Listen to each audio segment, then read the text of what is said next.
नमस्कार मित्रमैत्रिणींनो, ऐकताय ना? खूप महत्वाचं बोलायचं तुमच्याशी. शेवटपर्यंत नक्की ऐका हा. सकाळीच एक शाळकरी मुलगा आपल्या पालकांसह ओपीडीत आला होता. वय जेमतेम 15-16. तक्रार फक्त सर्दी खोकल्याची. आई बाजूला बसलेली, वडील बाहेर मोबाईलवर बोलत होते.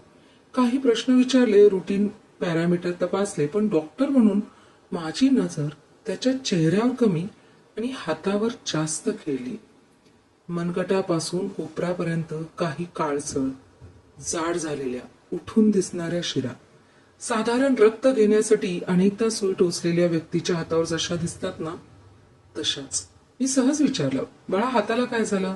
तो लगेच म्हणाला, काही नाही काही नाही डॉक्टर. आईनेही त्याच्याकडे पाहिलं.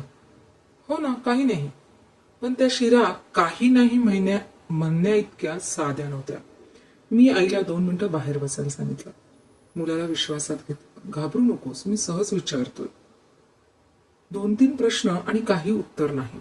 शेवटी माझा ओरिजिनल आवाज काढला. खरं सांग, नाहीतर मला पोलिसांना बोलवावं लागेल.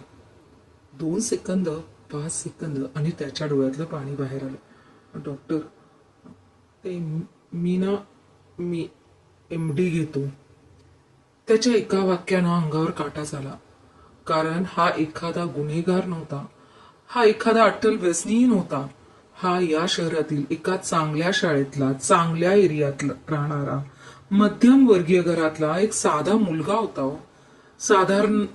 साधारणतः माझ्या लहान पुतण्याच्या वयाचा, ज्याच्या हातावर फक्त शिरा काळ्या नव्हत्या तर भविष्य काळं पडत चाललं होतं.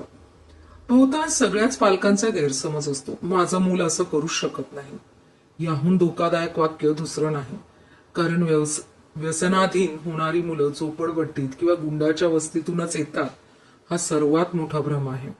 आज व्यसन पोचलंय इंग्रजी माध्यमात, कॉन्व्हेंटमध्ये, CBSE मध्ये, निवासी शाळांमध्ये, ट्युशन क्लासमध्ये, स्पर्धा परीक्षांच्या वसतिगृहात आणि श्रीमंत घरांमध्ये सुद्धा.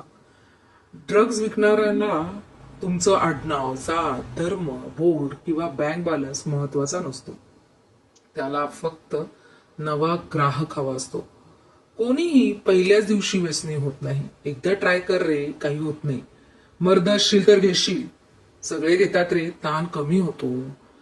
या अशा वाक्यांना सुरुवात होते आणि काही महिन्यांनी मुलगा स्वतःचा राहत नाही. शिक्षकांना, तुम्ही फक्त मार्कशीट बघू नका, ह्या गोष्टी बघा जरा. अचानक अभ्यासात घसरण, वर्गात झोपणं, डोळे लाल असणं, वारंवार वॉशरूमला जाणं, मित्रमंडळी अचानक बदलणं, पैशांची सतत गरज, हातावर सुईच्या खुणा, काळसर शिरा किंवा जखमा. यापैकी एक लक्षण दिसलं तर फक्त शिक्षा करू नका, संवाद सुरू करा. पालकांनो, तुमच्या मुलाला मोबाईल दिला पण वेळ दिला का? त्याला बाईक दिली पण सोबत जबाबदारी दिली का? त्याच्यासाठी महागडे शूज घेतले पण त्याच्या मित्रांची नावं माहिती आहेत का? त्याचा पासवर्ड माहीत नसला तरी चालेल, पण त्याच्या मनाचा पासवर्ड माहीत असायला हवा. विद्यार्थ्यांनो, तुम्हाला वाटतं मी कंट्रोलमध्ये आहे, पण ड्रग्जमध्ये कंट्रोल नावाची गोष्टच नसते. सुरुवातीला तुम्ही ड्रग्ज वापरता, नंतर ड्रग्ज तुम्हाला वापरतात. सर्वात जबाबदारीची कडी म्हणजे पोलीस प्रशासन. ड्रग्ज पकडल्याच्या बातम्या दर आठवड्याला येतात, पण प्रश्न आहे, ड्रग्ज विकणारा पकडला जातो की संपूर्ण जाळं उद्ध्वस्त का होत नाही?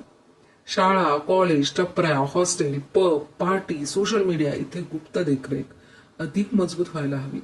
फक्त धाडी आणि प्रतिबंधात्मक यंत्रणा उभी करायला हवी. राजकीय नेतृत्वाला तर काय सांगायचं, प्रत्येक मतदारसंघात, शाळांमध्ये नियमित व्यसन जागरूकता समुपदेशन केंद्र, पालक कार्यशाळा, क्रीडा सुविधा, मानसिक आणि आरोग्य सेवा हवी आणि त्यासाठी निधी पण हवा. रस्ते आणि पूल जितके महत्वाचे, त्याहून अधिक मुलांचं भविष्य महत्वाचं. आणि आपण सगळेच अजूनही आपल्या घरातील मुलाच्या बाबतीत असं होणार नाही या भ्रमात जगत आहोत. कारण व्यसनाची सुरुवात बहुतेक वेळा एका गोळीनं, एका पुडीतून किंवा एका इंजेक्शननं होत नाही. ती सुरुवात होते घरातील संवाद संपल्यापासून. डॉक्टर प्रज्ञावंत देवळेकर यांचा हा लेख डॉक्टर्स डायरीमधून. नक्की विचार करा या लेखाबद्दल. थँक्यू.